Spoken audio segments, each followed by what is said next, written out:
को मनाने भरत चले चित्रकूट रामा, राम को मनाने को।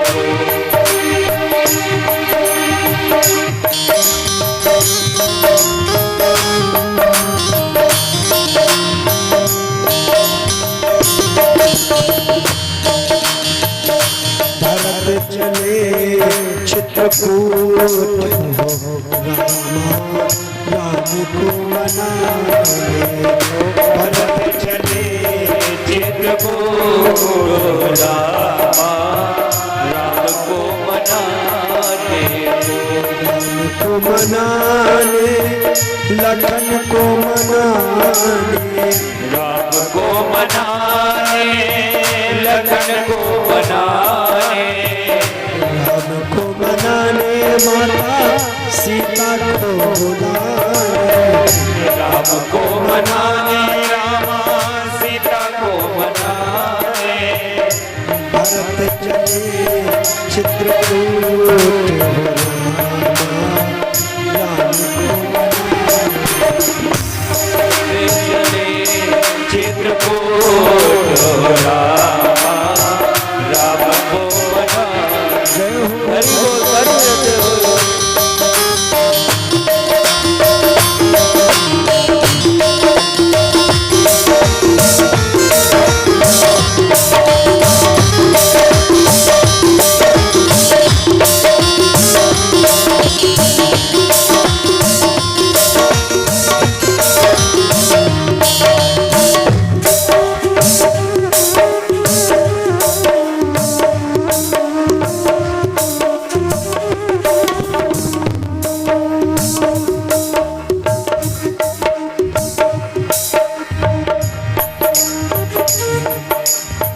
राम को मनाने सीता लखन को रिझाने राम को मनाने सीता लखन को रिझाने भरत चले चित्रकूट राम को भरत चले चित्रकूट रामा, राम को मनाने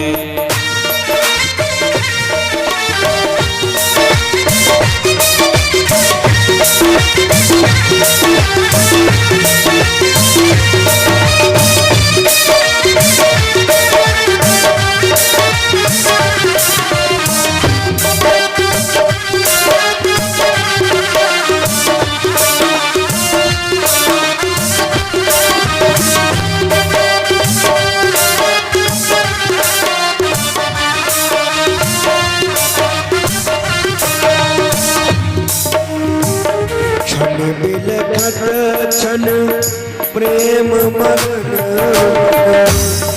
बिलखत क्षण बिलखत क्षण प्रेम मगन मन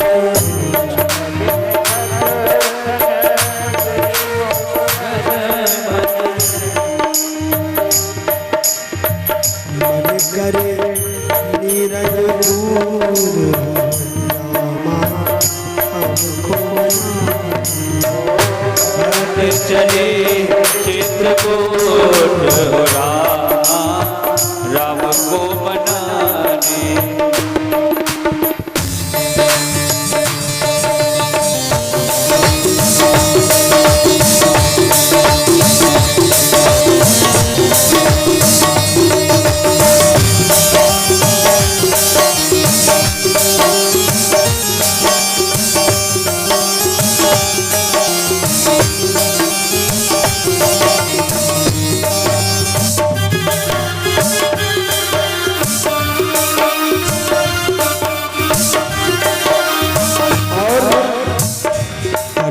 पुलकित अति सजल नयन मन तन पुलकित अति सजल पुलकित अति सजल नयन मन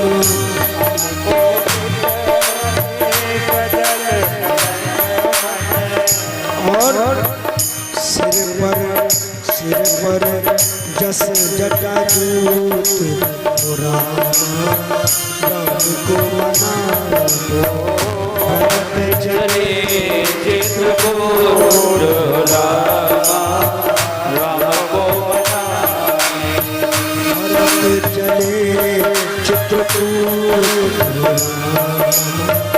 राम को मनाने भरत चले चित्रकूट रामा राम को मनाने राम को मनाने राम को मनाने। बोले भगवान की जय। और आवाज चली गई तुम्हारी, पता नहीं क्या करते रहते हैं। ऐसा साउंड भैया, इतना नाम खराब किया अपना, हमारा पूरा गला चला गया केवल साउंड के कारण। एक भी पर्सन कोई क्वालिटी नहीं।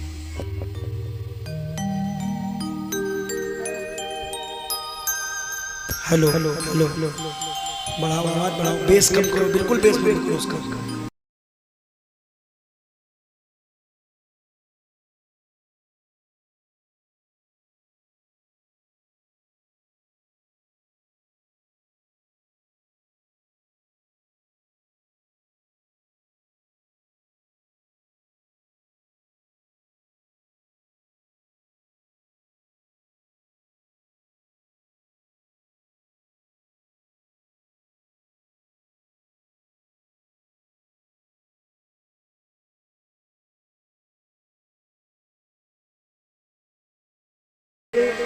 फिर गुरुजी से पूछा, सुमंत्र से पूछा, ऐ सुमंत्र, हाँ ये बताओ काका, भगवान राम यहाँ से कैसे जा रहे थे?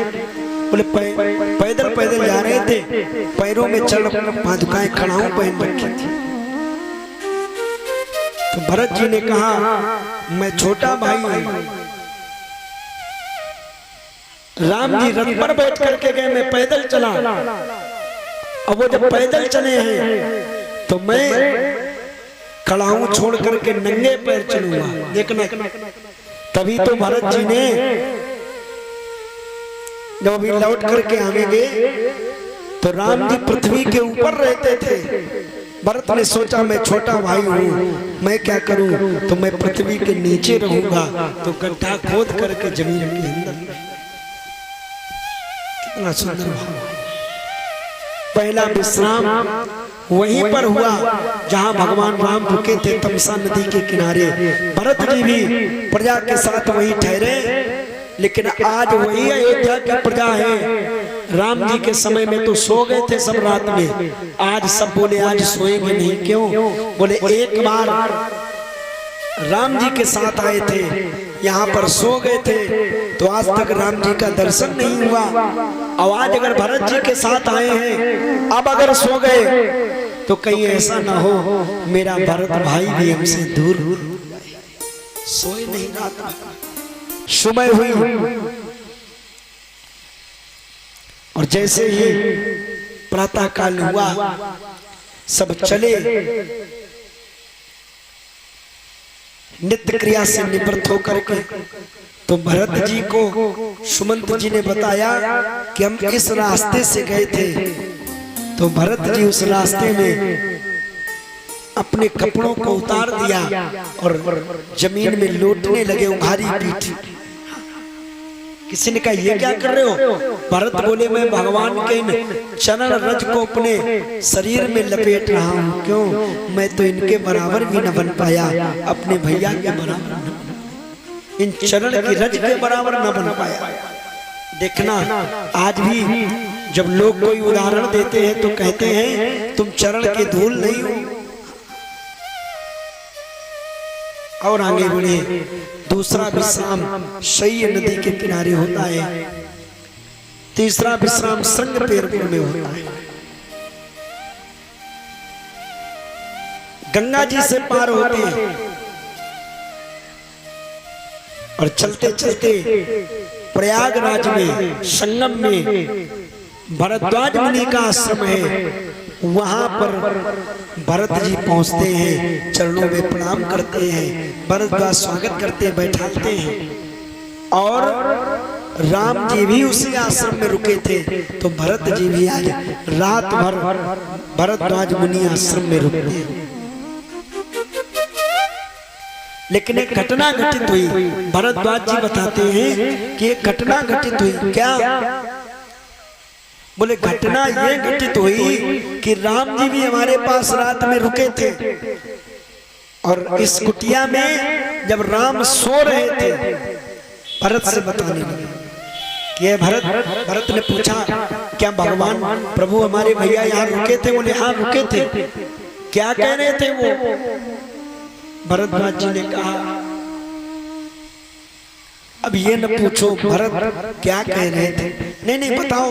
वो ये कह रहे होंगे कि भरत बहुत खराब है, भरत बहुत गंदा है, मैं बहुत गंदा हूँ, मेरे कारण भगवान दर दर की ठोकरें खा रहे हैं, मैं हूं ना इसीलिए, तो यही कह रहे होंगे।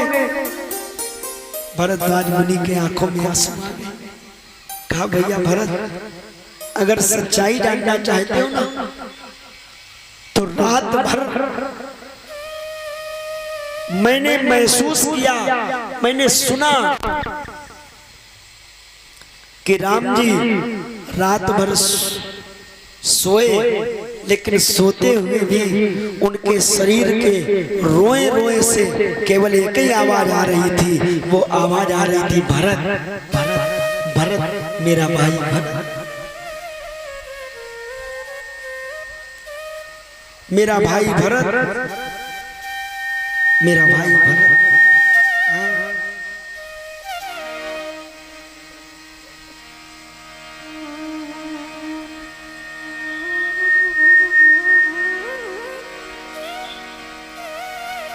मेरा भाई भरत। यही केवल आवाज आ रही थी। भरत ने कहा, मेरे भैया मुझे इतना प्रेम करते हैं। तो कहते रात में जब भरत विश्राम करने लगे, अचानक झपकी लग गई। तो भरद्वाज मुनि ने ये क्या देखा, आज एक और अचंभा कि राम जी सोए थे, तो राम जी के एक एक रोमे से भरत भरत निकल रहा था, लेकिन भरत जब सोए तो भरत जी के शरीर से पता है क्या आवाज निकल रही थी, राम राम, हे मेरे राम, हे मेरे भैया। गोस्वामी जी कहते हैं, दुनिया जिस राम जी को जपती है, दुनिया जिस भगवान श्री राम जी को जपती है, लेकिन वही राम जग जप राम, राम जप जी, भरत सरिस को राम सने। ऐसा भरत जैसा राम जी का प्रेमी कौन होगा? क्यों? बोले जिस राम को दुनिया जपती है, वो राम भरत भरत भरत। सोचो जरा, ये कितना भाइयों का सुंदर प्रेम है। एक भाई दूसरे भाई का इतना चिंतन करता है, इतना ध्यान करता है, इतना प्रेम करता है कि उसके रोम रोम से भाई का केवल नाम निकलता है। भरत के रोमे रोमे से राम राम, और राम जी के रोमे रोमे से भरत भरत निकल रहा है। आज समाज की स्थिति क्या है कि एक भाई दूसरे भाई से इतनी दुश्मनी करता है, इतनी दुश्मनी करता है, इतनी दुश्मनी करता है कि कह देता, सुनो मरते मर जाएं लेकिन मुंह न देखना।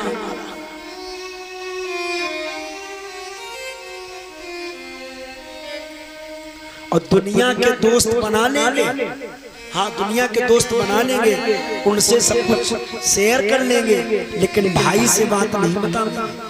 और जबकि मैंने भी बताया, भाई कितना भी बैरी हो, भाई कितना भी दुश्मन हो, देख लेना जब कभी आप पर आपत्ति विपत्ति आएगी तो ये जो आपके मित्र हैं ना, ये पीठ दिखा देंगे, छोड़ के चले जाएंगे। कोई अगर साथ निभाएगा तो वो केवल भाई।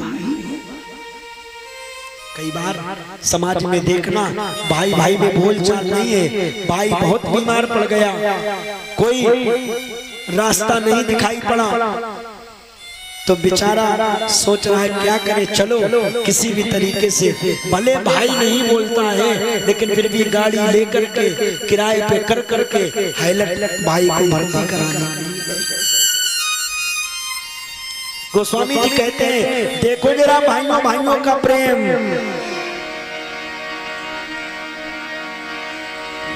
भरत सरिस को राम सनेही, जग जप राम राम जप जी, जग जप राम राम जप जी। जिस राम जी को, जिन राम जी को दुनिया जपती है वो राम जी भरत भरत जप रहे हैं। मेरे भाई बहन, भरत जी महाराज भरद्वाज मुनि के आश्रम से आगे बढ़ते हैं तो रास्ते में निषाद राज गुह्य राज ने और जंगल के निषाद राज कोल भीलों ने जाना कि राम जी यहाँ से निकल करके गए हैं, चित्रकूट चले गए हैं और अब भरत अयोध्या की बहुत बड़ी सेना लेकर के आ रहा है। तो जो ये भगवान के मित्र थे गुह्यराज निषाद, ये अपनी सेना तैयार करने लगे।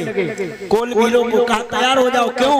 बोले अस्त्र शस्त्र संभालो, ये भरत बहुत निर्दयी है, राम जी इसी के कारण 14 वर्षों के लिए वनवास आए हैं और फिर भी देखो ये सेना सजा करके हमें लगता राम जी को मारने जा रहा है, इसका मन नहीं भरा है। राजपाट मिल गया फिर भी भाई की जान लेना चाहता है, तैयार हो जाओ। तो सारे कोल भील अपने अपने अस्त्र संभालने लगे, धनुष बाण संभालने लगे, लेकिन उन कोल भीलों में एक बूढ़ा भील था, एक बूढ़े दादाजी थे। उन्होंने कहा भैया मुझे तो ऐसा नहीं लगता है कि भरत जी राम जी से युद्ध करने जा रहे हैं। क्यों? बोले मुझे ऐसा लग रहा है कि राम जी और भरत जी में बहुत प्रेम है और कहीं ऐसा तो नहीं हम लोग बिना विचारे बिना कुछ सोचे समझे भरत जी को कष्ट पहुंचा दें, युद्ध करने चले जाए। एक काम करो, मुझे तो लगता है भरत अगर राम जी से लड़ने जा रहे हैं, युद्ध करने जा रहे हैं तो पहचान हो जाएगी, नहीं करने जा रहे हैं तो भी पहचान हो जाएगी। कैसे? आप लोग ध्यान से सुनिए।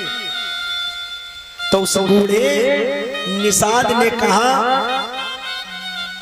भरत जी अपने राज्य की सीमा में आ रहे, जंगल में आ रहे, तो हम लोगों का कर्तव्य है, राजा के पुत्र है अथवा अयोध्या के राजा भी हैं ये, तो राजा आ रहा है तो राजा का स्वागत सत्कार करो। बोले हाँ। तो अगर भरत की वास्तविकता जानना है, सच्चाई जानना है कि भरत राम जी से मिलने जा रहे हैं कि लड़ने जा रहे हैं, तो वो सच्चाई हम पहचान गए। कैसे? तो उसके लिए 2 दोने मंगाए गए, बड़े बड़े दोने, और एक दोने में कंदमूल फल माने जो जंगल के जो फल हैं वो रखे गए और दूसरे दोने में मांसाहार रखा गया। देखना जरा, एक दोने में फल और दूसरे दोने में मांस, और कहा लेकर के जाओ निषाद, भरत जी को प्रणाम करना और भरत जी को भेंट में ये देना। भरत जी अगर मांस का दोना उठा ले तो समझ लेना ये राम से लड़ने जा रहे हैं, और अगर फल का दोना ले ले तो समझ लेना लड़ने नहीं जा रहे हैं, इनकी बुद्धि सात्विक है। आप लोग ध्यान से सुनना, किसी के स्वभाव का परिचय हम कैसे जाने तो उसका भोजन उसका स्वभाव बता देता है। इसीलिए शास्त्र कहता है जैसा करोगे भोजन वैसा होगा भजन, जैसा खाओगे अन्न वैसा बनेगा मन, जैसा पियोगे पानी वैसी बनेगी, और जैसा करोगे संग वैसा लगेगा। भोजन से व्यक्ति के स्वभाव को पहचाना जाता है। कैसे? इसीलिए कहा जाता है तामसी भोजन करोगे क्रोध आएगा, झगड़ा होगा। ये लहसुन प्याज अगर लोग मना करते हैं तो इसका यही कारण है, ये तामसी होता है और कुछ नहीं। आयुर्वेद तो कहता है लहसुन प्याज में इतने गुण होते हैं, इतने गुण होते हैं जो शायद बहुत दवाइयों, जब बहुत दवाई खाओगे तब उतना लाभ नहीं, लेकिन बस ये तामसी होता है जिसके कारण व्रत में, अनुष्ठान में, और सात्विक व्यक्ति अगर सात्विक जीवन जीना है तो लहसुन प्याज भी नहीं खाना चाहिए। लहसुन प्याज को छोड़ो, जो लोग मांसाहार करते हैं, मांसाहार उनकी बुद्धि बिगड़ती है। ये चीजें हमारे जीवन के लिए नहीं है, हमारे आपके जीवन के लिए तो शुद्ध सात्विक भोजन बनाया गया है। एक जगह हम कार्यक्रम कर रहे थे, कथा कर रहे थे, तो एक व्यक्ति खड़े हुए, उनको बात बुरी लग गई होगी, बोले महाराज अगर ये हम खाएंगे नहीं तो जाएगा कहाँ? ये मीट मछली मुर्गा तमाम जानवर खाएंगे नहीं तो जाएंगे कहाँ? हमने कहा इनके लिए भगवान ने दूसरी व्यवस्था बनाई। और एक बात कहूं, जीवन में 3 प्रकार के जीव होते हैं, ध्यान से सुनना, आपकी बात मैं सुना रहा हूं। एक होते शाकाहारी जीव, दूसरे होते मांसाहारी जीव, और तीसरे होते सर्वाहारी जीव। विज्ञान में पढ़ा होगा बच्चों ने, जंतु विज्ञान में। शाकाहारी जीव, उसकी पहचान, शाकाहारी जो जीव होता है वो जो पानी पीता है अपने होठों से पीता है। कभी देखना गाय जब पानी पी रही हो होठों से, भैंस पानी पी रही हो होठों से, बकरी पानी पी रही हो होठों से, और इंसान पानी पी रहा हो तो होठों से। होठे लगा के तो पानी पीते हैं। तो हम आप कौन हैं? शाकाहारी। मांसाहारी जो जीव होता है वो हमेशा जीभ से पानी पीता है, जीभ से। कभी देख लेना, मांसाहारी जीभ से पानी पीता है। शेर को, भेड़िए को, चीता को हमेशा जीभ से पानी पीता है, मांसाहारी जीव है। इंसान जो शाकाहारी जीव था आज वो सबसे ज्यादा मांसाहारी हो गया है। और तभी स्मृति प्रसाद बुद्धिनाशात, भगवान गीता में अर्जुन से कह रहे, अर्जुन बुद्धिनाशात पश्यति। अर्जुन, जब व्यक्ति भक्ष खाता है, कहीं कोई विचार नहीं मानता है खाने में, जहां जो कुछ मिला केवल पेट भरा जाए, तो क्या होता? बोले उसकी बुद्धि बिगड़ती है, और जब बुद्धि बिगड़ती है तो उससे गलत सलत उल्टे सीधे काम होते हैं, तो उसका पतन होता है। भरत जी आ रहे हैं, निषाद राज ने दोनों में, एक में फलाहार और एक में मांसाहार लिया, लेकर के गए, और जैसे भरत जी और निषाद राज में दूरी केवल 100 मीटर की रह गई है, तब तक सुमंत्र जी ने निषाद राज को आते हुए देखा। भरत से बोले, भरत ये जो सामने व्यक्ति आ रहा है पता है ये कौन है? भरत जी बोले, कौन है? ये बोले प्रभु श्री राम का बड़ा घनिष्ठ मित्र है, भगवान का दोस्त है। और जो इतना सुना मेरे भाई बहन, भरत ऐसे दौड़े हैं, ऐसे दौड़े हैं, ऐसा लगता है जैसे राम जी ही उन्हें मिल गए हो। दौड़ करके गए, निषाद राज को हृदय से लगा लिया, आंखों से आंसू झरने लगे। किसी ने कहा ये क्या कर रहे हो? बोले कोई बात नहीं, मेरे प्रभु का मित्र भी मेरे भगवान के समान है।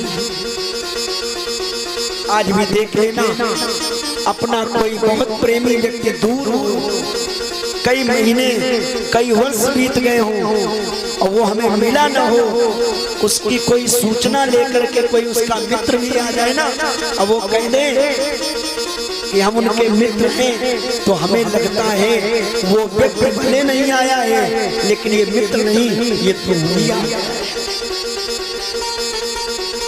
से गुईराज निषाद को लगा कि हम सोच रहे थे कि भरत जा रहे हैं राम जी से लड़ने, लेकिन इनके अंदर तो बहुत प्रेम है, इतना सुख, इतना आनंद तो हमें जब राम जी ने हृदय से लगाया था तब भी नहीं मिला था। तो भरत जी को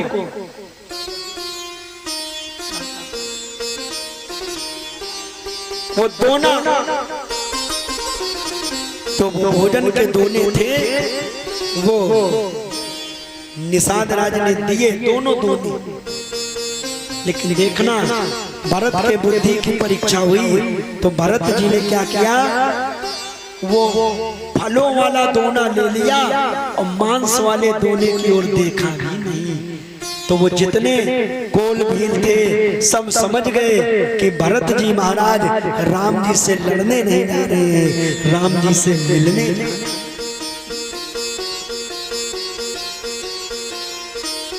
ये प्रेम है मेरे भाई। भरत जी कहते हैं हर घड़ी याद तेरी आए सोतल बनके, घड़ी याद तेरी आए सोतल बनके, मैं फिरूं तेरे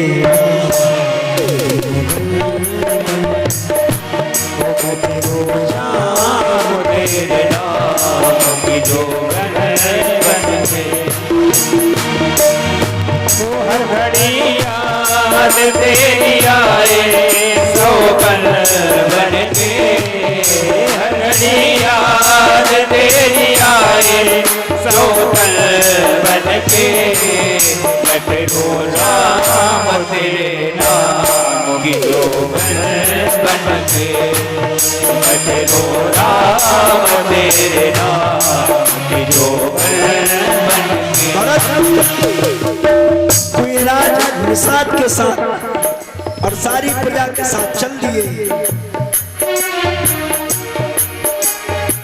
प्रभु एक जमाना था बुलाने से चला था,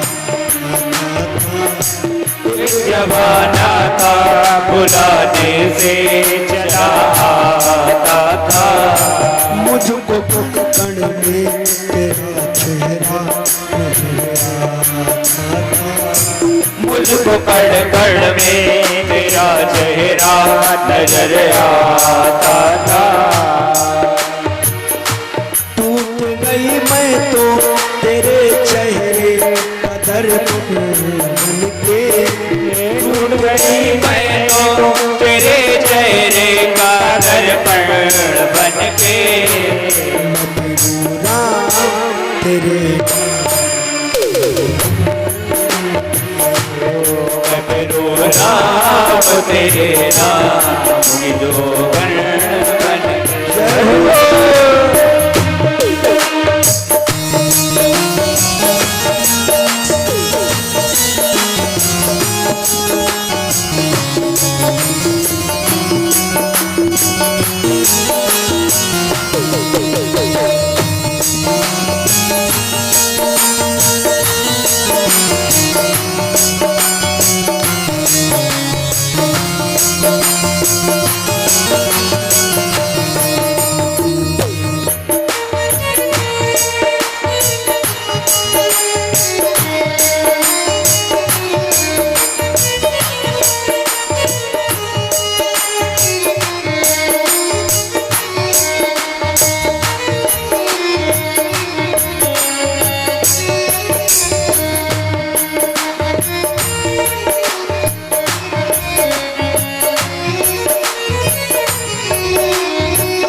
कर वादा किया तुमने सरयू तट पर, याद कर वास किया तुमने सरयू तट पर। भरत जी कहते हैं प्रभु खेल खेल में सरयू के किनारे जब खेल होता था तो उस खेल में आप एक पाले में आप रहते थे, एक पाले में मैं रहता था, और मैं अगर हारने लगता था तो धन्य है मेरे प्रभु मेरे भाई, तुम उस हारी हुई बाजी को जिता देते थे। याद करवाना किया तुमने सरयू तट पर, याद कर वादा किया तूने सरयू तट पर। जी सकूंगा बना तुमसे दूर रहकर, जी सकूंगा तुमसे दूर रहकर। अब तो हर रात मुझे डसती है नागिन बनके, अब तो हर रात मुझे डसते नागिन बनके।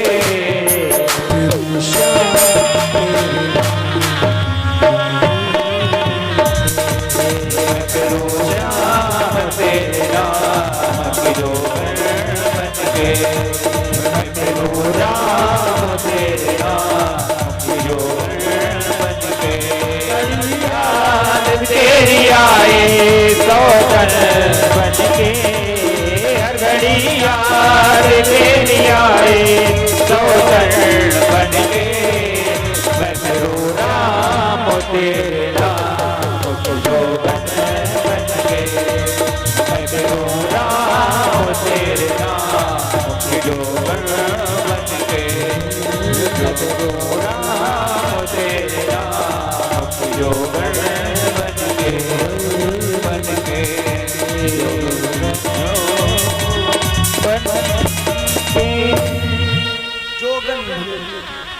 भरत जी महाराज रो रहे हैं, चल पड़े। गुहराज निषाद भी साथ में चल दिए। सोचने लगे मैं कितना गलत सोच रहा था भरत के लिए, इसीलिए कहते हैं कोई काम करो तो पहले सोच लो। चले जा रहे थे भरत, साथ में चित्रकूट की ओर धीरे धीरे बढ़ गए।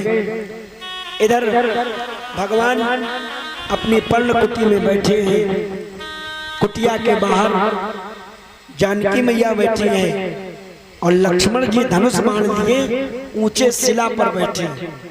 लक्ष्मण जी ने अचानक देखा कि कुटिया की ओर जो रास्ता आ रहा है उस रास्ते पर बहुत बड़ी सेना आ रही है। तो लक्ष्मण जी को लगा ये क्या, कौन आ सकता है, कौन हो सकता है।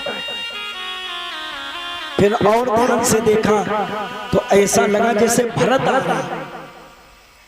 तो लक्ष्मण जी ने तुरंत धनुष बाण संभाला और वहीं से चिल्लाए भैया, ओ भैया। राम जी बोले हाँ लखन क्या बात है भैया, देखो हमें लगता है अयोध्या से भरत आ रहे हैं और बहुत बड़ी सेना लेके आ रहे हैं। भैया देखो इस भरत का मन नहीं भरा, इसकी माँ दुष्ट वो कैकेयी ने मांग लिया हम लोगों के लिए जंगल, आपके लिए जंगल मांगा, वन आ गए आप और इसके लिए राजपाट से छोड़ आए और फिर भी इसका मन नहीं भरा राजपाट से। भैया हमें लगता है ये भरत आ रहा है, युद्ध करने आ रहा है।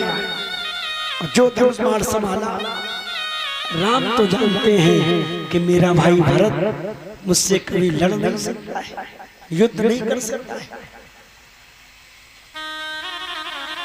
तो राम जी ने तत्काल कहा ऐ लखन, तुम्हें शायद मालूम नहीं मेरा भाई भरत मुझसे युद्ध नहीं करेगा ना, वो तो कभी मुझसे लड़ ही नहीं सकता है। मेरा भाई भरत जो मुझे इतना प्रेम करता है वो मुझसे युद्ध नहीं कर सकता है। लक्ष्मण बाण न चलाना, आ जाने दो भरत को।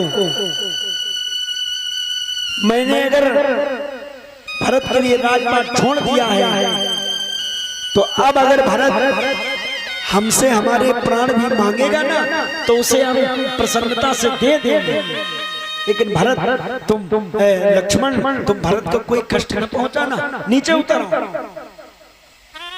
तो लक्ष्मण बाण संभाल चुके थे, धनुष संभाल लिए थे, लेकिन राम जी ने अपने पास बुला लिया। लक्ष्मण को बड़ा क्रोध है और इधर भरत चले आ रहे हैं। भरत मन ही मन सोच रहे हैं मैं जा तो रहा हूं, लेकिन कौन सा मुख लेकर के उन भगवान को मैं मुख दिखाऊंगा।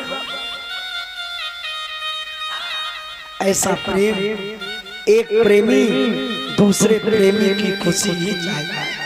देखो सच्चा प्रेम जीवन का वही है जो कुछ मांगता नहीं है, जो कुछ जांचता नहीं है, जहाँ कोई कामना नहीं, जहाँ कोई वासना नहीं, वहां तो केवल समर्पण है। अगर तुम प्रसन्न हो तो हम प्रसन्न। मेरे रोने से तुमको जो आए खुशी, प्रेमी कहता है मेरे रोने से तुमको जो आए खुशी, तो मैं रो रो के तुमको हंसाता।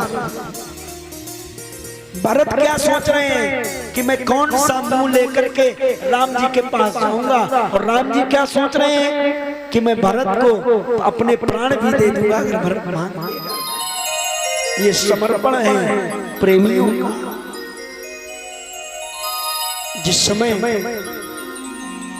भरत जी महाराज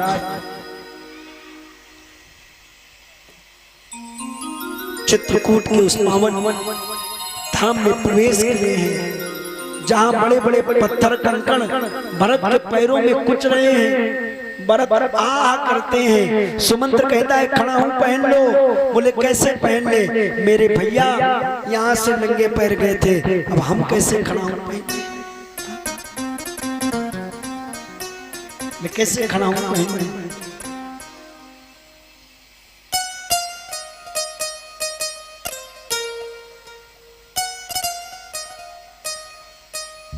कैसे खड़ा हूं, कभी कभी कांटे चुभ जाते हैं,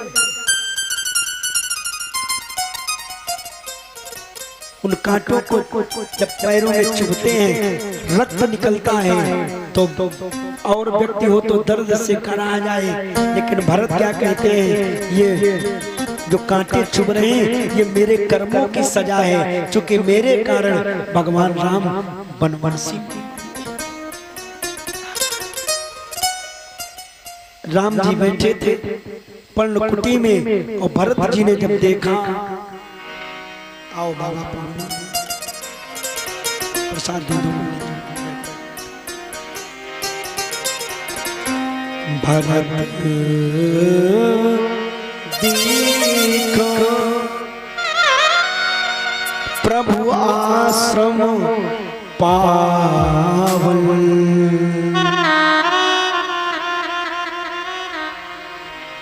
सकल शमुगलो सदनु सुहावन।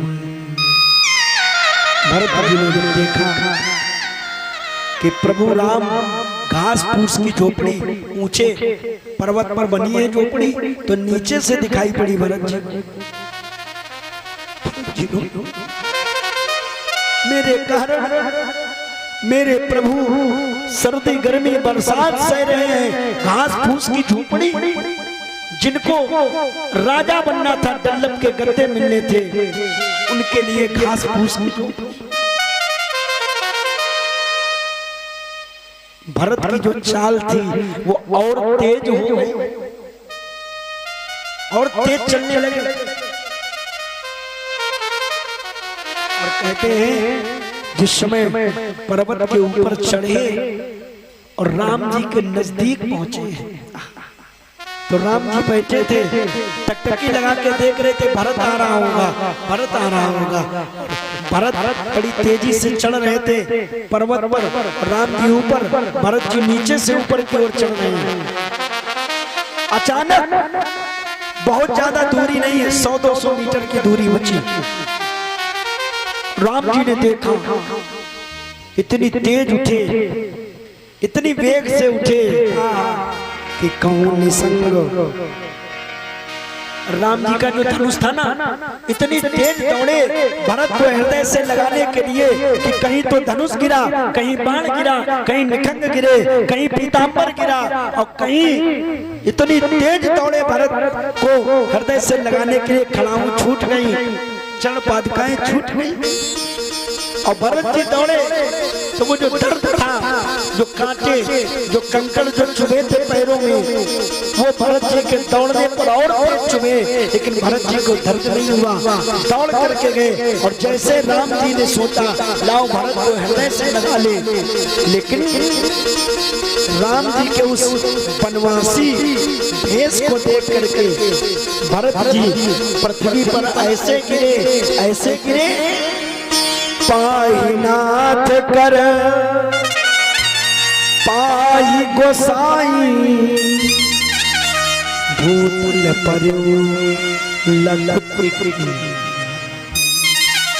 ऐसे गिरे भरत, ऐसे गिरे जैसे किसी लाठी को पकड़ा जाए और पकड़ करके छोड़ दिया जाए, वो लाठी किधर गिरेगी, और जब गिरेगी तो बिल्कुल सपाट गिरेगी, वो कहीं उसमें कोई सहारा नहीं है ना। तो ऐसे भरत जी खड़े खड़े जमीन पर पट से गिरे, और जो जमीन पर गिरे राम जी भी उतनी वेग से दौड़ करके आए और भरत को उठाने लगे, लेकिन प्रेम विवश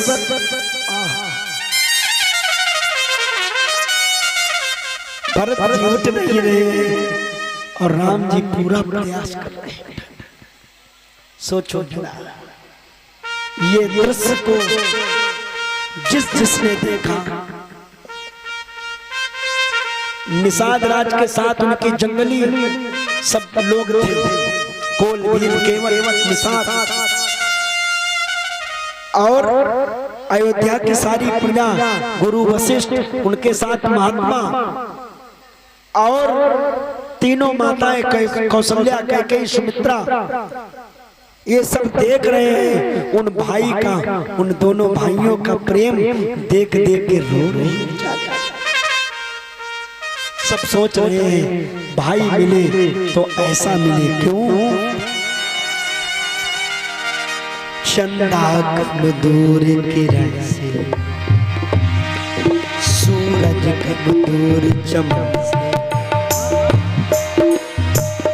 ये बंधन को प्रेम का बंधन है, भाइयों का संगम है, ये बंधन तो प्रेम का बंधन है, भाइयों का संगम है। सूरज कब दूर गिरे, चंदा कब दूर चमके, सूरज कब दूर गिरे, चंदा कब दूर चमके, ये बंधन को प्रेम का बंधन है, भाइयों का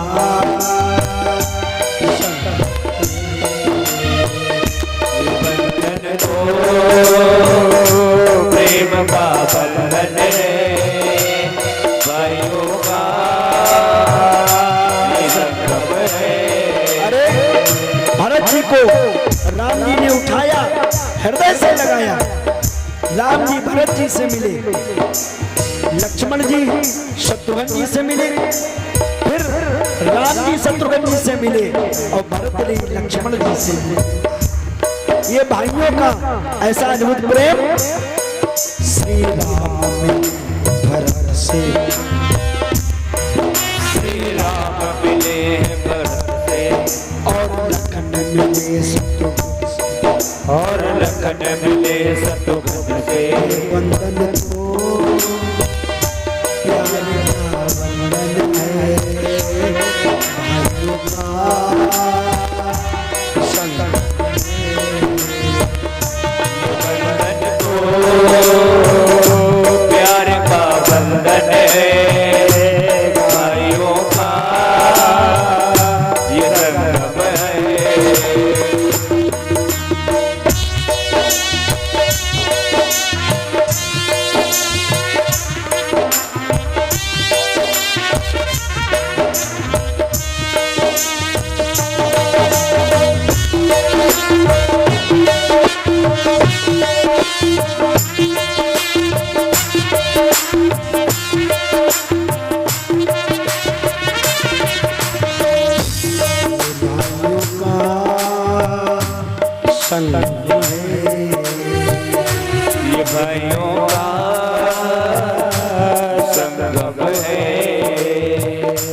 भाइयों का संगम है। भाई भाई का प्रेम। आज चारों भाई एक दूसरे से मिले और फिर गोस्वामी जी कहते हैं राम जी ने इसके बाद अगर किसी से सबसे पहले भेंट किया है तो वो कौन था? प्रथम राम भेटी कैकेयी। राम जी ने कैकेयी को जाकर के प्रणाम किया सबसे पहले। मैंने कल बताया था ना कि कैकेयी के चरित्र को लोग भले ही गालियां देते हो, लेकिन राम जी ने कहा माँ कैकेयी अगर तुम न होती ना, अगर तुम न होती तो राम को कोई जान न पाता दुनिया में। राम को कोई अगर बनाने वाला है तो राम अगर बन गए तो राम बन गए, राम अगर बन न जाते तो राम बन न पाते। वो काम किया केवल तुमने, तो जाकर के कैकेयी को प्रणाम किया। कैकेयी ने हृदय से लगा लिया, कहा राम कैसी परीक्षा लेते हो भक्तों की, कैसी परीक्षा लेते? तुम्हें पता है तुम्हारी केवल एक जिद ने मेरा संगार मिटा दिया। लोगों की गालियां मिल रही हैं और तो और मेरा अपना बेटा भरत मुझसे बोलता नहीं है, मुझे देखता नहीं है। राम तुमने कैसी जिद कर ली? राम ने कहा माँ अगर मैं ये जिद न करता तो क्या मैं यहाँ आ पाता? तो कैकेयी ने कहा क्या राम तुम्हें यहाँ आने में खुशी है, प्रसन्न हो तुम? अरे यहाँ तो देखो जंगली जीव जंतु न भोजन टाइम से मिल रहा है ना सोने को टाइम से मिल रहा है, जंगल में रह रहे हो, क्या तुम यहाँ खुश हो? राम ने कहा माँ कैकेयी मैं यहाँ बहुत प्रसन्न हूँ, बहुत खुश हूँ। इतनी खुशी, इतना सुख, इतना आनंद तो मुझे अयोध्या में भी नहीं मिलता। अब जरा सोचना मेरे भाई बहन, आज भी जो सुख व्यक्ति को संघर्ष में है वो सुख डल्लब के गद्दे में नहीं है।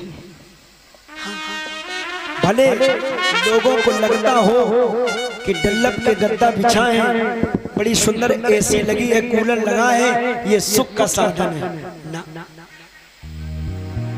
अगर सच्चा सुख देखना है तो सच्चा सुख मिलता है कहाँ? जहां संघर्ष होता है।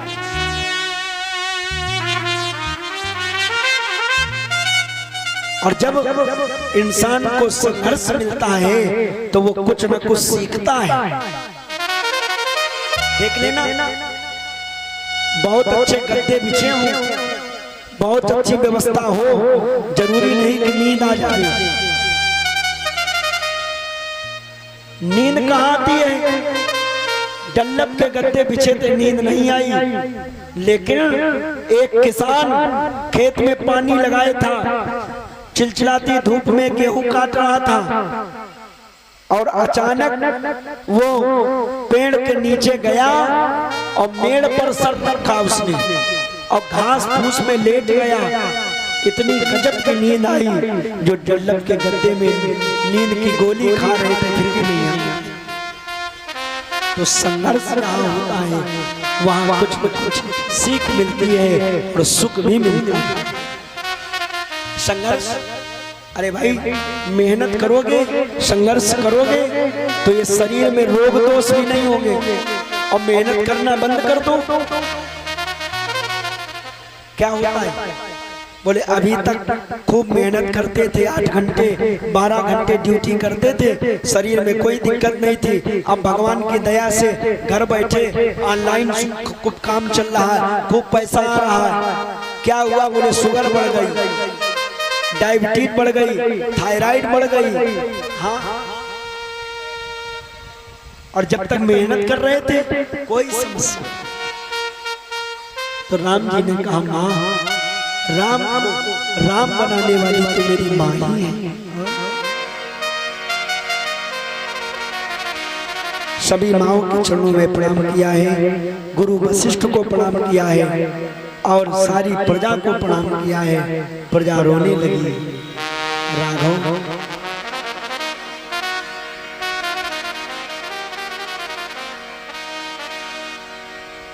भरत ने कहा भैया वापस चलो। वापस क्यों भैया? अयोध्या का राजपाट कौन संभालेगा? चलो वापस। राम जी ने कहा भरत तुम्हें शायद पता नहीं है, पिता हमें बहुत प्रेम करते थे और पिता की आज्ञा मान करके मैं यहाँ आया हूँ। वशिष्ठ जी ने कहा वो अब नहीं रहे, तुम्हारे पिता का देहांत हो गया है, अब वापस चलो अयोध्या। भरत ने कहा चलो भैया चलो। राम जी बोले नहीं जाए। क्यों? बोले पहली बात तो मैंने 14 वर्षों का वनवास इसलिए लिया है कि यहाँ इस जंगल में बड़े बड़े राक्षस रहते हैं, हमें उनसे लड़ना है और धर्म की स्थापना करना है।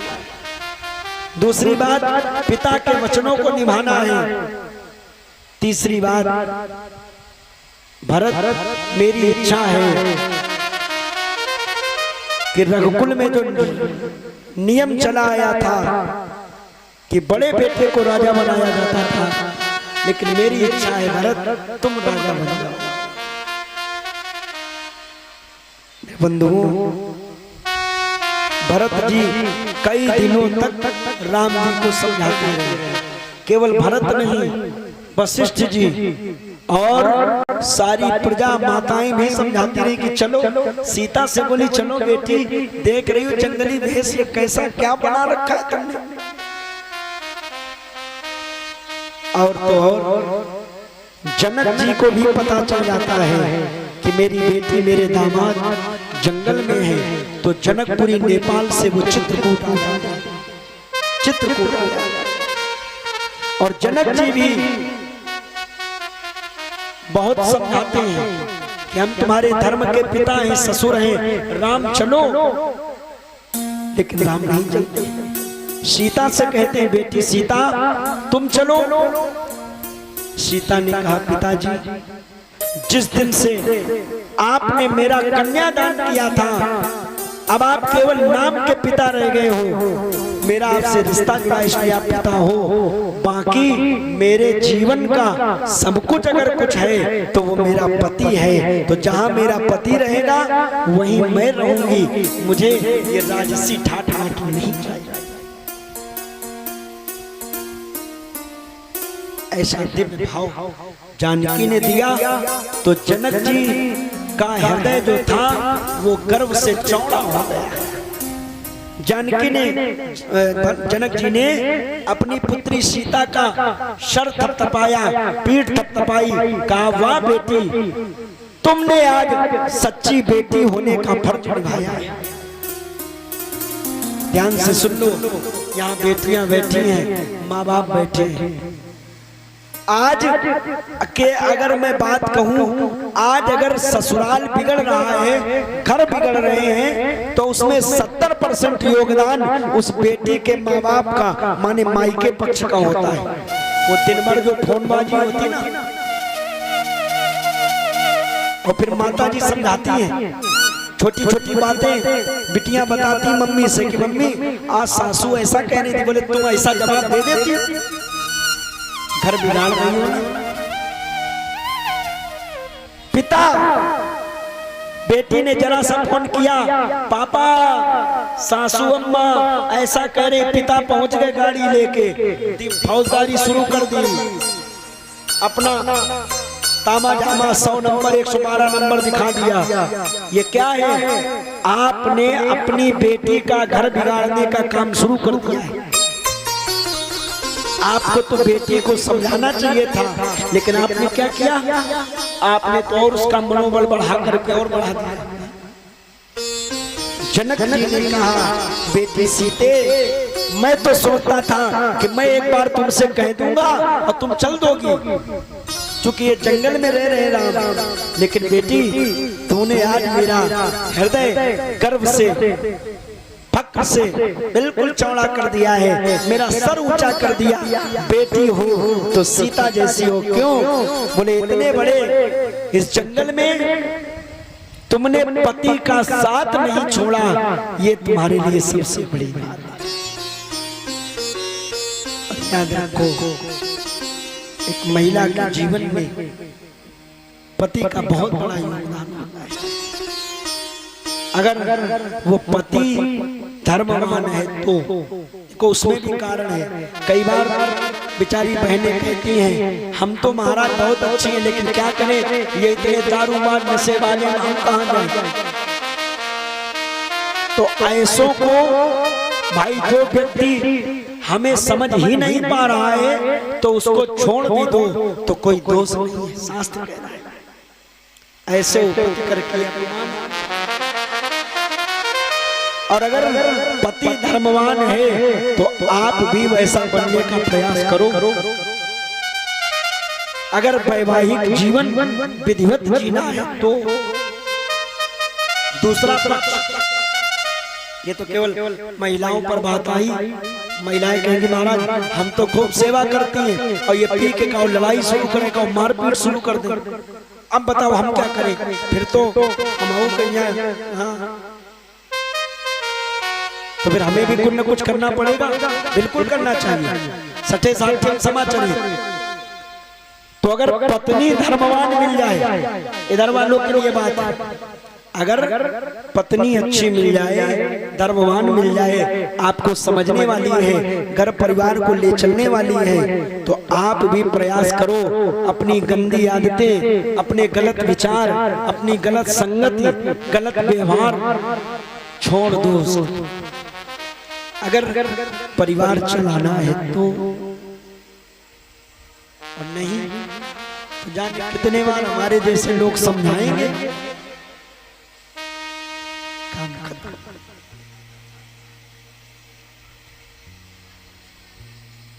बहुत प्रकार से कह करके देख लिया। जब राम जी तैयार नहीं हुए तो भरत जी भी समझ गए कि प्रभु जाएंगे नहीं, तो क्या करें। तो भरत जी ने कहा प्रभु आप जाओगे नहीं तो एक काम करो, अपनी कोई हमें निशानी दे दो जिसको हम वापस अयोध्या ले जाएं। आप नहीं जा रहे हो तो कोई निशानी दे दो। तो राम जी ने पता है क्या दिया है,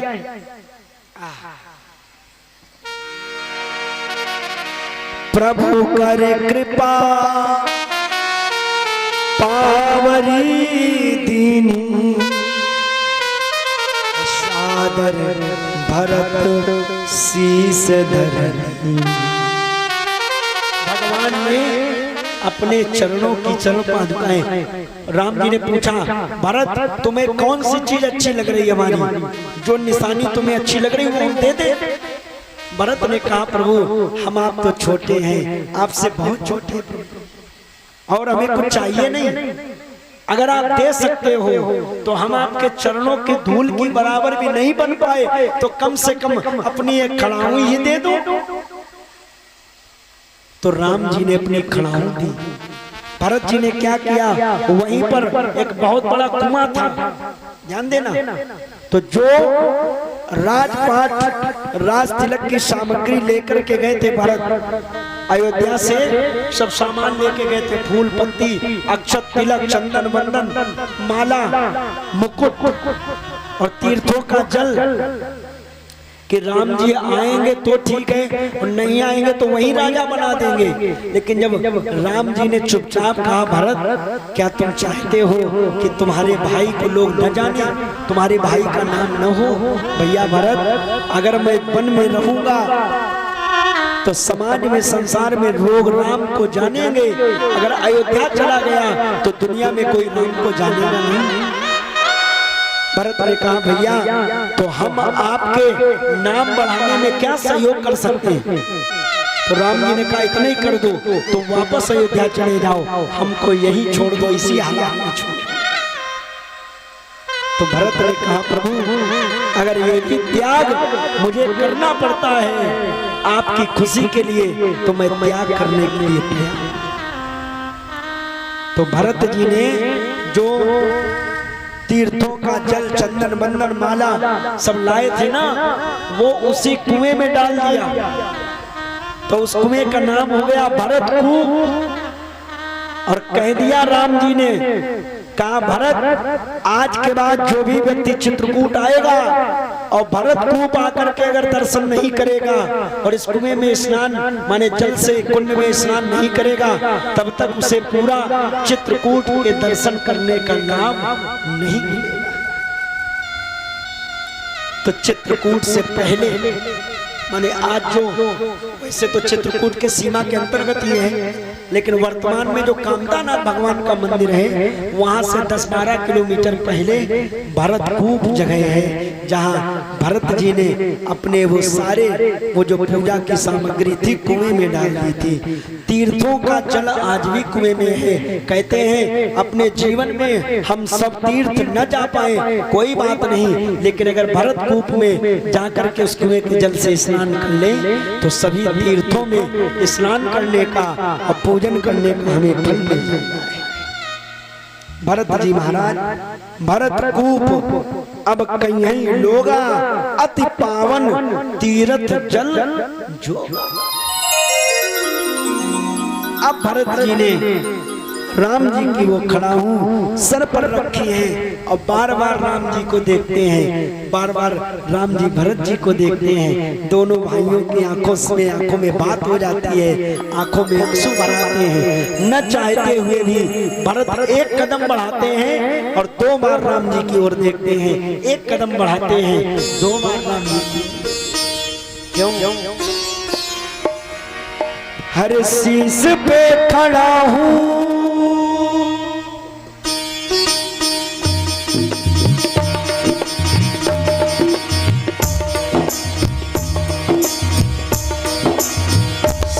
पे खड़ा हूँ और अखियों में पानी, राम भक्त ले चला राम की निशानी, राम भक्त ले चला राम की निशानी, राम भक्त ले चला राम की।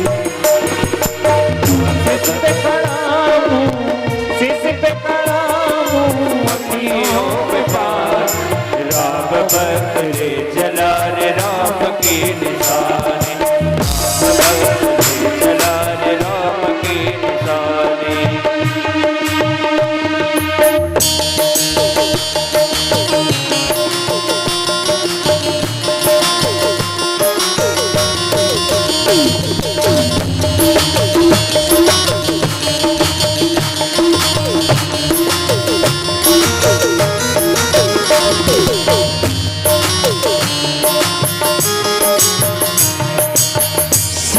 पे खड़ा हूँ, शीश पे खड़ा हूँ अखियों में पानी, भाई भाई का प्रेम। राम भक्त ले चला राम भक्त ले चला रे राम की निशानी, राम भक्त ले चला रे राम की निशानी। जय हो सारी जगत हरि हो।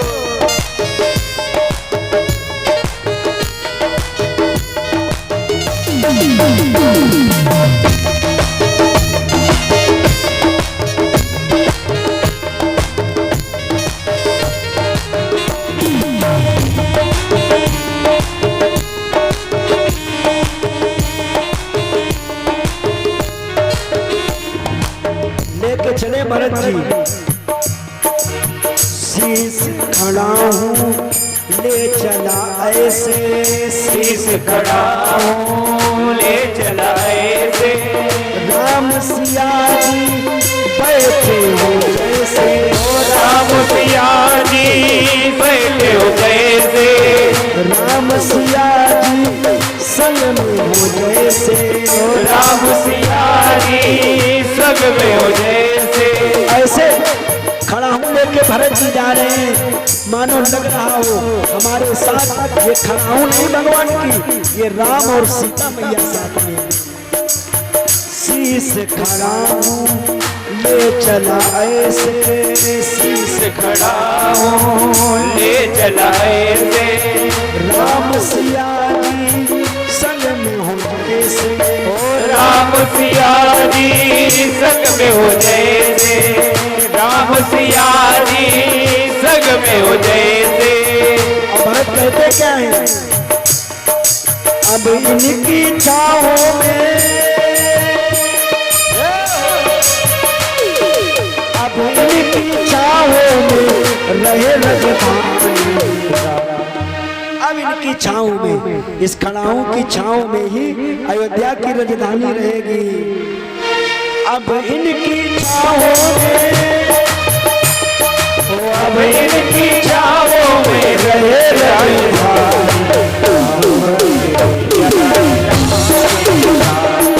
राम भक्त ले चला रे राम के दुलारे, राम भक्त ले चला रे राम के दुलारे। हरि बोल।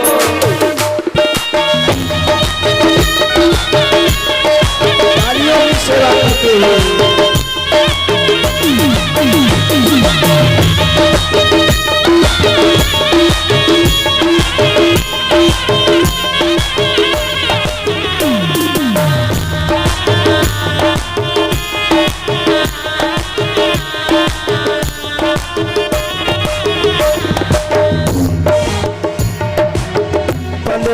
लागे सदियों जैसे, पल पल लागे सदियों जैसे।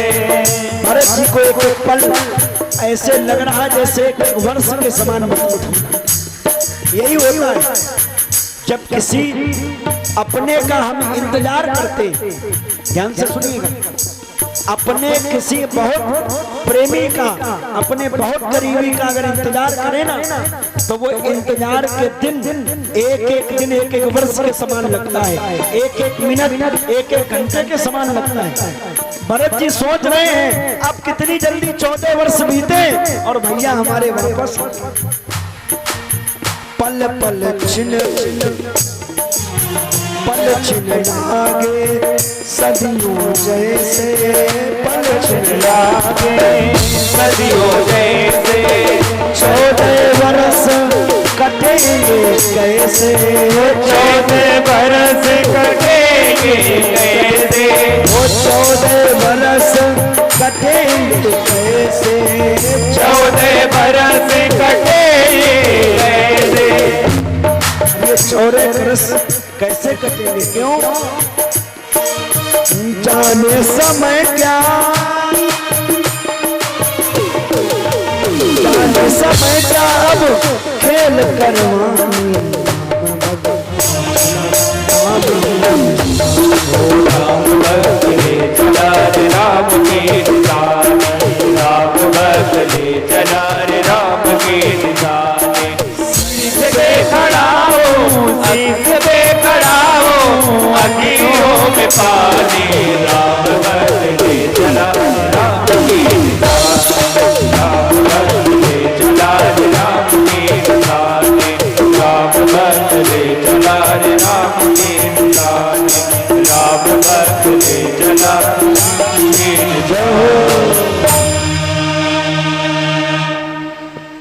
राम भक्त ले चला रे राम की निशान। भरत जी महाराज इतने त्यागी, तभी गोस्वामी जी को कहना पड़ा अगर शायद राम जी आए पृथ्वी पर, लेकिन अगर भरत ना आते तो राम जी का चरित्र कोई जान ना पाता। भरत सरिस को राम स्नेही, जग जप राम और राम जप जेही। होत न जग जन जन्म भरत को।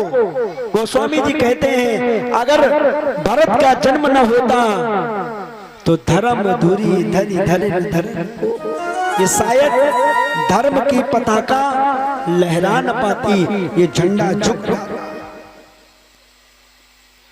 और क्या हुआ, भरत जी महाराज उन खड़ाऊ को लेकर के आए, अयोध्या के राज दरबार राज सिंहासन को लेकर के सीधे नंदीग्राम, अयोध्या से थोड़ी दूरी पर है नंदीग्राम जगह, जंगल था उस जगह। क्योंकि भरत जी ने कहा मेरे भैया जंगली जीवन जी रहे हैं तो मैं राजसी जीवन कैसे जीऊं। तो भरत जी ने भी अपनी जटाएं बनाई, जूड़ा लगाया, बलकल वस्त्र धारण किए और पृथ्वी को खुदवाया।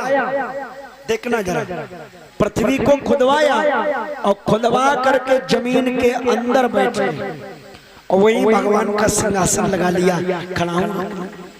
किसी ने कहा ये क्यों कर रहे हो?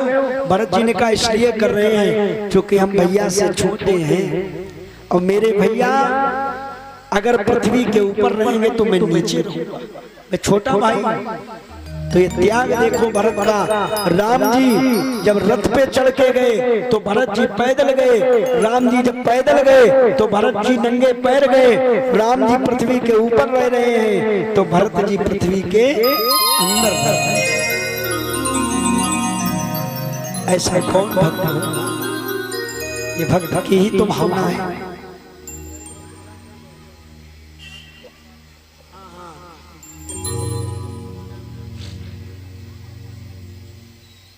ऐसा कौन होगा दुनिया में?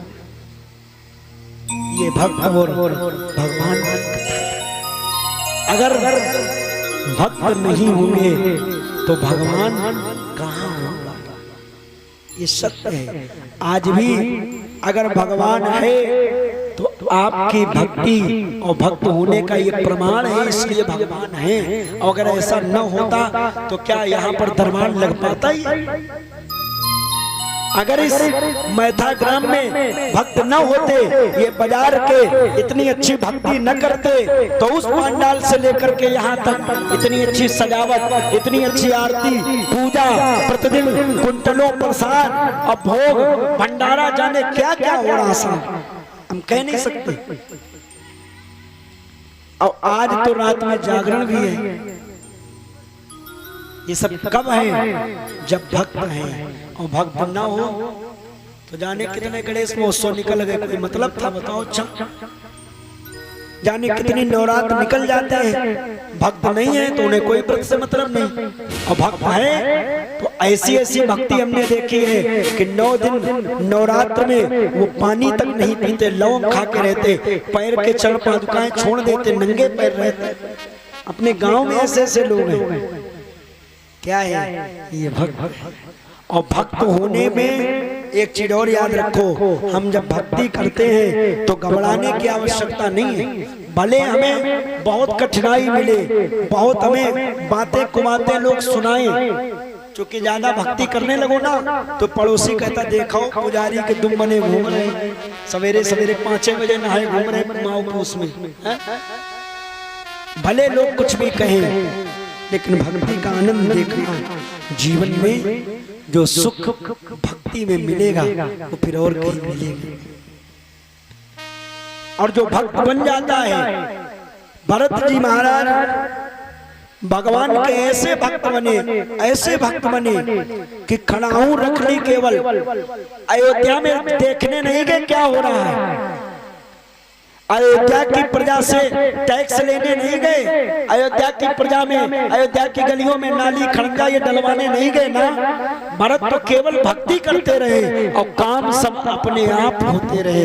याद रखो, कोई भगवान की कृपा से हमें पद प्रतिष्ठा मिल जाए, ये मैं उन लोगों के लिए कह रहा हूँ जो राजनीति में हैं या राजनीति में जाना चाहते हैं, प्रधान हैं या बनना चाहते हैं। अगर जीवन को, परिवार को व्यवस्थित चलाना है तो अगर आपको पद मिल जाए, बात मेरी कड़वी लगेगी।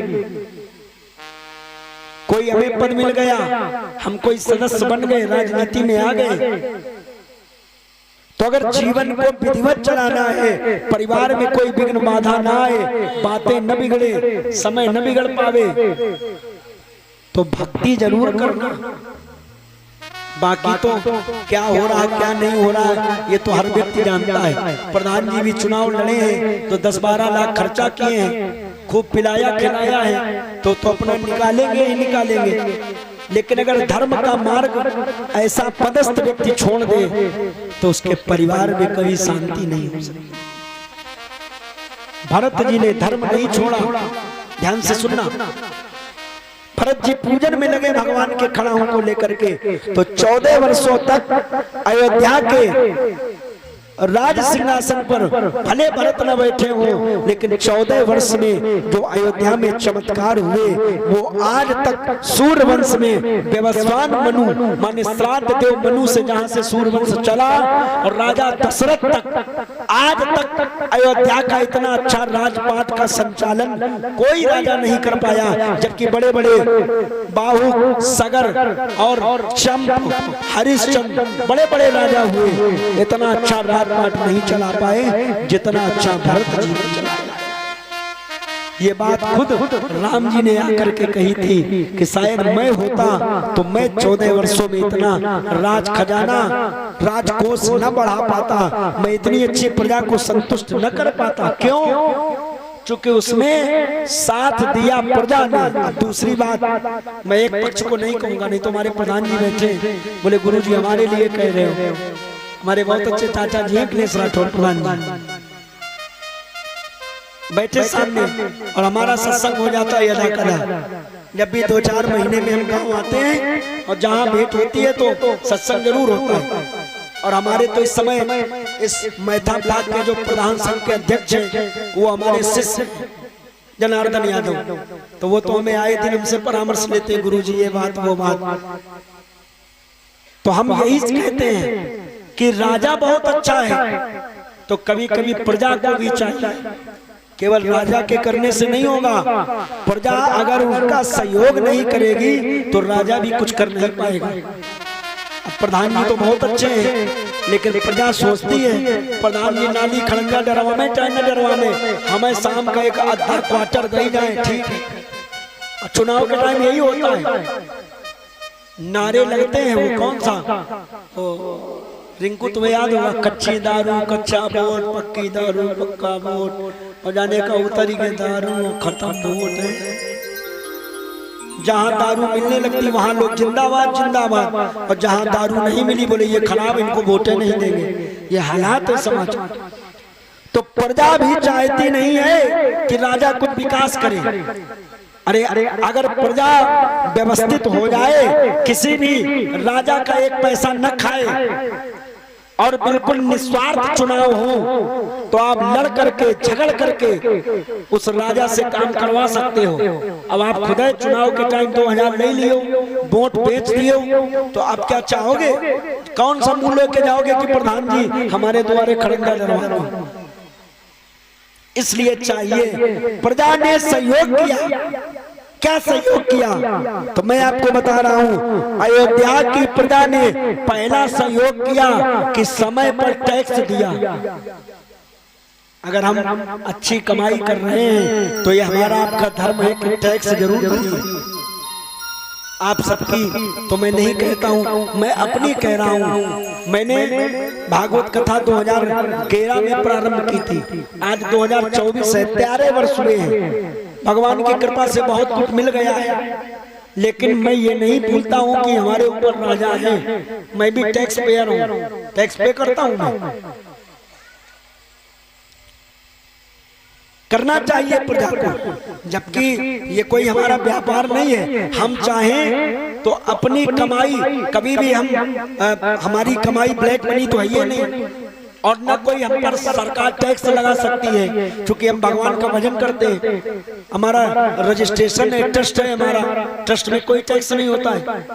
लेकिन फिर भी लगता है कि हम भी भारत के विकास में कुछ सहयोग कर पावे, तो बहुत ज्यादा तो नहीं दे सकते हैं, तो थोड़ा जो भी बनता है टैक्स वो हर वर्ष 31 जुलाई के पहले हमारे वकील साहब हैं वो उसको भरते हैं और उनको पैसा पहुंचा देते हैं। अयोध्या की प्रजा ने भी यही किया, 14 वर्षों तक सहयोग किया। क्या सहयोग किया? समय से टैक्स दिया। दूसरा काम क्या किया?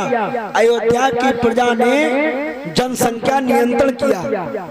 ये भी एक बहुत बड़ा ज्वलंत मुद्दा है। अगर जनसंख्या नियंत्रित रहती है तो ये जो दैनिक चीजों की जरूरत है इनकी महंगाई नहीं बढ़ती है। अब ज्यादा डिमांड होती तब महंगाई बढ़ती है। और आजकल क्या हो रहा है, जनसंख्या बढ़ रही है और इनमें भी अगर सच्चाई देखेंगे तो हिंदू भारत राष्ट्र को हिंदू राष्ट्र बनाना है और इन्हें लगता है भारत विश्व गुरु बने, तो हिंदुओं ने तो जनसंख्या पर नियंत्रण कर लिया है। आज के 20 साल 30 साल पहले हिंदुओं के 3-3 4-4 5-5 बच्चे होते थे, लेकिन वर्तमान में क्या है, हम 2 हमारे 2 और बहुत ज्यादा है तो हमारा एक ही चल रहा। तो हिंदुओं ने नियंत्रण कर लिया है। लेकिन कुछ लोग ऐसे जो दर्जनों पैदा कर रहे हैं, वहाँ गिनती नहीं है। उनके तो धर्म में लिखा है कि बस विवाह करो, तमाम बेगम बनाओ, तमाम बच्चे पैदा करो। वहाँ महिला को फैक्ट्री मानते हैं, बच्चे पैदा करने की मशीन। ये शब्द बड़ा खराब लगेगा लेकिन सच्चाई है। अपने यहाँ हिंदू धर्म में महिला को देवी का दर्जा दिया गया है, अन्य धर्मों में कुछ नहीं। तो अयोध्या की एक तो जनसंख्या नियंत्रित की, माने 14 वर्षों तक अयोध्या में न तो कोई मरा और न तो कोई पैदा हुआ। ध्यान देना, तो जनसंख्या न घटी न बड़ी बराबर रही। कोई मरा भी नहीं, कोई पैदा भी नहीं हुआ। किसी ने कहा कोई मरा तो नहीं, तो अयोध्या के लोग लौट करके राम जी का दर्शन कैसे होगा, इसलिए लोग मरे। सोचो, आप लोग कहोगे क्या हम ऐसा कर सकते हैं, क्या हमारी मृत्यु नहीं हो सकती? ये सत्य है। आज भी अगर हम नियम संयम से जीवन जिए तो हमारी उम्र बढ़ जाए। नियम संयम समझ दो, खान पान का नियम संयम, आहार व्यवहार का नियम संयम। अगर संयमित जीवन जिए तो आज भी 100 वर्ष से ऊपर जी लेंगे। और बहुत से ऐसे आज आपको साधु मिल जाएंगे जो 100 वर्ष के ऊपर हो गए, मरे नहीं अभी तक। क्या है? नियम से। और पैदा क्यों नहीं हुए? तो दूसरी बात सुन लो, अयोध्या के लोगों ने बच्चे भी पैदा नहीं किए। क्यों? बोले अगर हम बच्चे पैदा करेंगे तो यह लड़का लड़की पैदा होगी, गोले छुटाएंगे, खुशियां मनाएंगे, छठी होगी, फिर पसनी होगी, फिर मुंडन होगा, फिर जनेऊ होगा, फिर फलदान होगा, फिर शादी होगी, माने खुशियां मनाई जाएंगी। और हमारे प्रभु राम अयोध्या में है नहीं, हर व्यक्ति रो रहा है और हम खुशियां मनाएं और हमारे भगवान रो रहे हैं, ये कहां तक न्याय रहेगा? तो न लोगों ने बच्चे पैदा किए, नहीं किए, खुशियां नहीं मनाई लोगों ने 14 वर्षों तक। एक टाइम भोजन किया। ये और एक बात बता दे, यहीं से व्रत चला है। व्रत का मतलब क्या है? आप लोग व्रत करते हो? अच्छा, कितने लोग ऐसे हो? बिटिया को बैठा लो, ए गुड़िया बैठ जाओ बहन जी। अच्छा, कितने लोग ऐसे हो जो व्रत करते हो? हाथ उठा के बता। व्रत रहते हो आप लोग? बस इतने लोग रहते हो। पीछे वालों, इधर पुरुष वर्ग, अच्छा बहुत लोग रहते हैं। अरे व्रत माने नवरात्र के। नवरात्र कितने लोग रहते हो? 9 दिन पूरे। अरे चलो परेवाष्टमी वो तो रहते होंगे। अच्छा छोड़ो ये सब व्रत छोड़ो, एकादशी व्रत तो रोज हो रहे, हफ्ते में, महीने में, वर्ष में बहुत सारे व्रत आते हैं, लेकिन सबसे बड़ा व्रत होता शिवरात्रि का व्रत। कौन सा? जोर से बोलो। कहते हैं 365 दिन में हम व्रत न रह पाए कोई बात नहीं, लेकिन अगर शिवरात्रि का व्रत रह ले तो सारे व्रतों का लाभ मिल जाता है। तो शिवरात्रि तो रहते हो के सब लोग? अच्छा, व्रत में क्या करते हो सही बताओ अम्मा? व्रत में क्या करती हो? अम्मा कह रही हम तो व्रत में यहाँ एक दिन पहले लिस्ट बना लेती हैं, दयालु किराना स्टोर या मनोज भैया के यहाँ भेज देती है लिस्ट, लल्ला जाओ आधा किलो मखान की टुर्री, 250 ग्राम सिंगाड़ा का आटा, का बोले काल व्रत अंकल रोटी न खाइबे, और 1 किलो सेब, 2 दर्जन केला और साबूदाना और जाने का हमने देखा है जिस दिन व्रत होता है उस दिन व्रत होता है नाम, और उसी दिन खाया जाता सबसे ज्यादा। सवेरे मुंह चलता है, जल्दी जल्दी आरती कराएं भोले बाबा की। बहू हाँ आज हम व्रत हन, बोले हाँ व्रत तो हो, लाओ अच्छा चाय बना दो व्रत वाली, और आलू कलहार दो घी में, आलू वो इनका मखाना कलर वाले, मूंगफली दाना, बादाम खा लिया। फिर थोड़ी देर बाद घूमी इधर उधर, बोले आज तो व्रत हैं, आज व्रत, लाओ सेब, लाओ सेब खा लिया। थोड़ी देर बाद बोली लाओ साबूदाना, लाओ खीर लाओ, ऐसे करके और दिन भर मुंह चलता है। तो ये व्रत रहा। बताओ चाहे व्रत है क्या? लोग कहते हैं फलाहार है और हमें लगता है ये फुलाहार है। हाँ अच्छा, एक व्रत का मायने और है, 2 मिनट का सुन ली।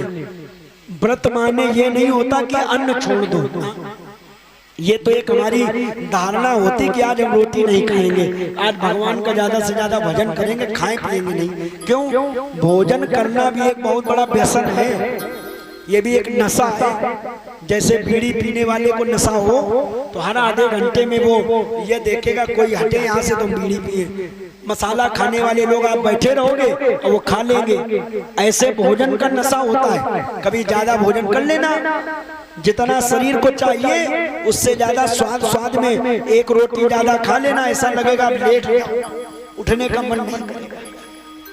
तो ये भी एक नशा है, इसलिए छोड़ा जाता है। तो एक चीज और याद रखना, जो लोग व्रत रहते हो नहीं रहते हो सुन लो। पहली बात तो रहना चाहिए। आयुर्वेद कहता है न ज्यादा हो तो व्यक्ति को महीने में 1 दिन खाली पेट रहना चाहिए, अन्न नहीं खाना चाहिए, बस अन्न नहीं खाना चाहिए। क्यों? वो इसलिए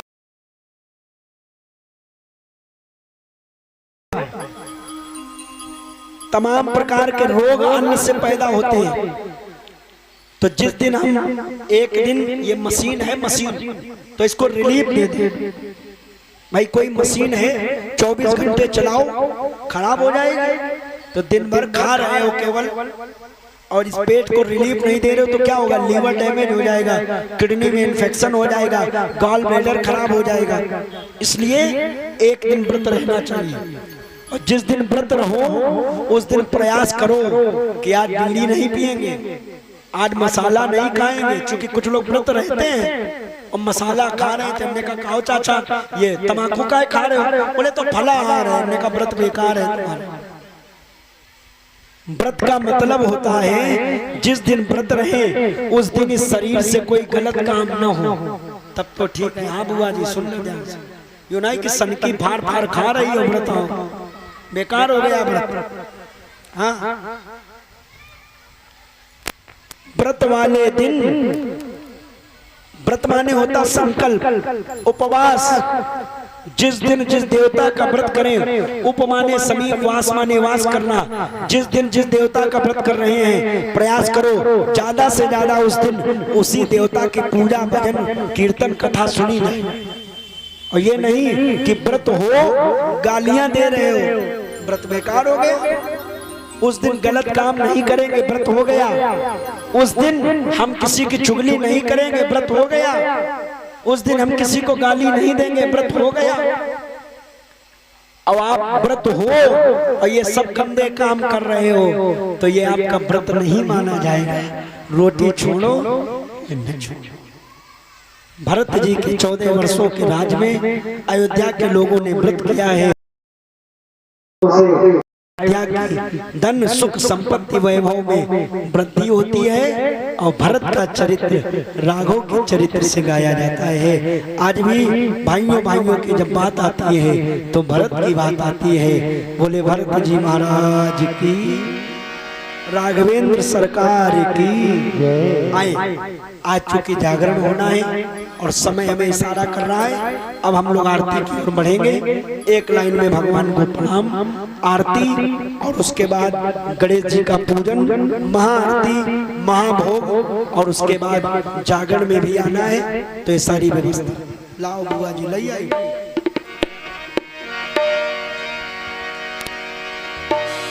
हो मेरे सरकार का, प्रधान जी को प्रसाद दे दो, प्रधान जी को दे दो। आओ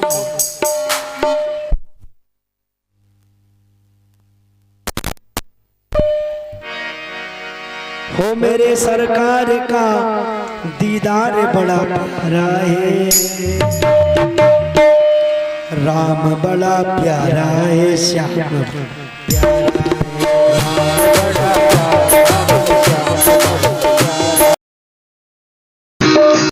सरकार का दीदार बड़ा प्यारा है, वो मेरे सरकार का दीदार बड़ा प्यारा है।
इनकी आँखों में लगा कजरा बड़ा है, इनकी आँखों में लगा कजरा बड़ा प्यारा है। वो कृष्ण मेरा प्यारा, वो पंच मेरा प्यारा है।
बोले राजा रामचंद्र भगवान की जय हो। हम सभी लोग अपने अपने स्थान पर खड़े हो जाएं। भगवान की आरती और उसके बाद गणेश जी का पूजन। और आज के विशिष्ट अतिथि के रूप में हमारे प्रधान जी और श्री पप्पू सिंह जी चंदेल, माने हमारे श्री अखिलेश जी राठौर, प्रधान जी मारक और श्री पप्पू सिंह जी चंदेल, उनके द्वारा आज की महाआरती होगी। अभी हमारे ब्रजेश भैया जहाँ कहीं भी हो और हमारे श्री चाचा जी श्री अनिल जी द्विवेदी एवं श्री राजेश जी गुप्ता, आज इन लोगों के द्वारा भगवान का महापूजन और महाआरती होगी। अभी श्री रामायण जी की आरती और उसके बाद भगवान गणेश जी का पूजन और आरती।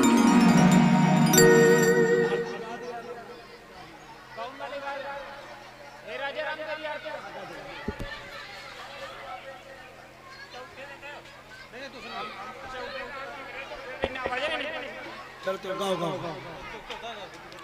बोले भगवत्सल भगवान की आए। रामायण जी की आरती। पवन जी रास्ता देखो कहाँ जा रहे हैं। तुम इधर आओ, शिवम को दे दो तुम इधर।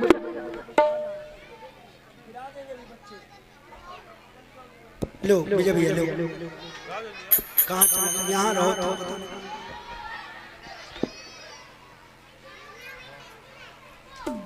साथ बात हमारे लिए। अरे वाह, जय हो। गाओ आरती गाओ, सुनाओ गाओ। हरि ओम चंद्रमा मनसो ओम चंद्रमा मनसो जातक्षो सूर्यो अजायते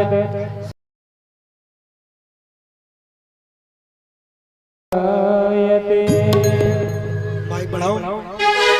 ओ हे राजा राम तेरी आरती उतारो, हे राजा राम तेरी आरती उतारो।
आरती हनुमत मन भाए, आरती हनुमत मन भाए।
करुणावतारं संसार सारं भुजगेन्द्रहारं सदा अरविन्दे भवं भवानी सहितं नमामि त्वमेव माता